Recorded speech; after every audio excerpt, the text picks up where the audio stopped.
Hi, I'm Lisa Rawls with the Winnebago County Conservation Board. And earlier in the summer, I put together a virtual wildflower walk of some of the more common summer wildflowers we can see here in northern Iowa. And I wanted to add a couple more wildflowers to that walk.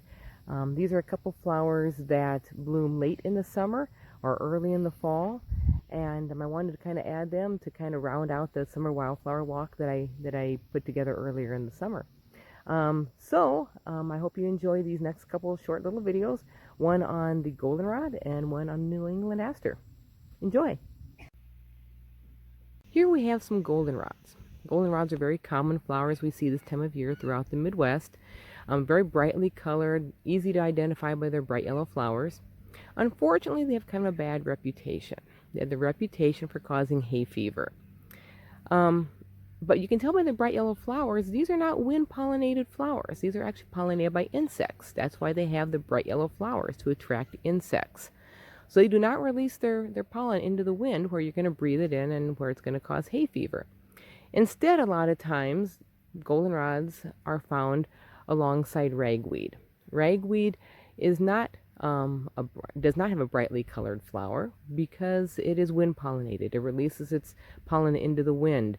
It does not rely on insects, so it doesn't have to attract insects, so it doesn't have the brightly colored flowers. Unfortunately, when people walk by a patch of goldenrod and their hay fever kicks in, they're sneezing and their watery eyes and itchy eyes, they look over, they see the goldenrod, they assume that's what's causing their hay fever, when in actuality it's usually the ragweed that's growing somewhere nearby. You just don't notice the ragweed because it doesn't have the bright, showy flowers. So unfortunately, they do have a bad reputation, but they are very, very important flowers nonetheless. They are very important for pollinators. They attract a lot of bees, a lot of butterflies, as do the next flowers we're going to see, the New England asters. And here we have New England asters. They're pretty easy to identify because they have these large purple flowers, relatively large, about an inch or so in size, and they are purple in color, and they have those really pretty yellow centers to them, so they're pretty easy to identify.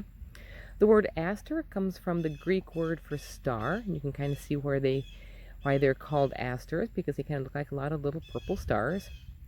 These are among the last flowers to bloom in the fall, and in fact they will continue to bloom until we have a frost, and they are done. So with that, we are concluding our wildflower walk for this summer.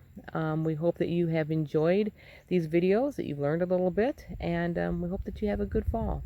Thank you very much.